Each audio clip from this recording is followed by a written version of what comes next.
Pakistani legend Gulkara मलका तरन्नुम नूरजहां के पोते और बॉलीवुड के उभरते हुए फिल्म स्टार और सिकंदर रिजवी रिश्ता अज़दवाज में मुंसलिक हो गए।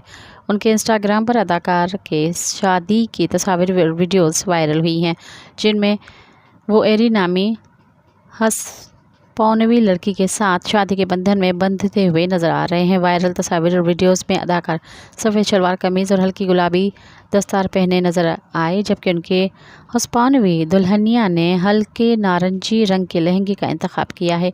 ख्याल रहे कि सिकंदर रिजवी ने 2015 में रिलीज़ होने वाली फिल्म देख मगर प्यार से अदाकारी के मैदान में डेब्यू किया था।